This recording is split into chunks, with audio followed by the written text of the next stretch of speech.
You couldn't lie about anything you did because your life testified against you.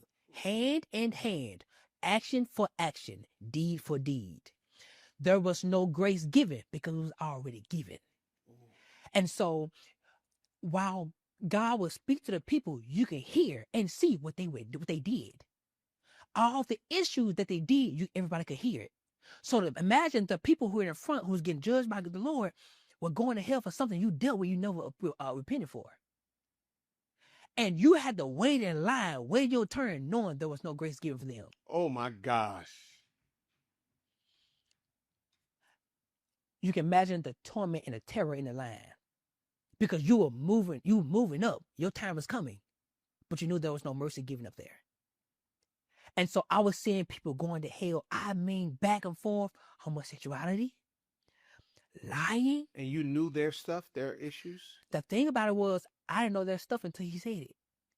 Because everything the Lord said to them while we were getting judged, it will appear on the screen. You can see it and you can hear it. You can literally hear details. The crazy thing about it was, I remember this specific woman. Now, keep in mind, the crazy thing was, because our gift was on trial too. Everything we did in our life was on trial. In the line, I could still see. There was a woman in front of me. There was a little bit in front of me. She had blonde hair. When I saw her soul, I immediately went to vision. She was a woman who was a white lady who had blonde hair. And she had really long blonde hair.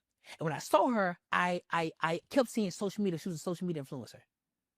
When her time came forth, the Lord he spoke to her. He said, I'm not judging you for what you posted on Facebook. I'm judging you based off how everyone else received it. And you could tell the anger. He said, depart from me.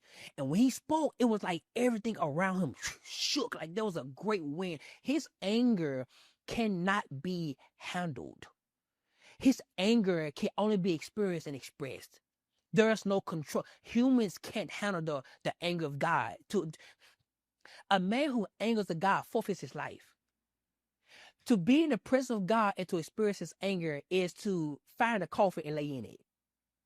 So because I imagine what she did on social media was so bad, and based off how I saw it in the vision, it has something to do with lust and perversion. To the point where it became a snare to all the watchers. To the point where it was so heavy for them that a lot of them walked away from the faith to pursue their own personal desires. And it was because of the seed of what she put out that drew a massive crowd away. And because this blood was on her hands, the Lord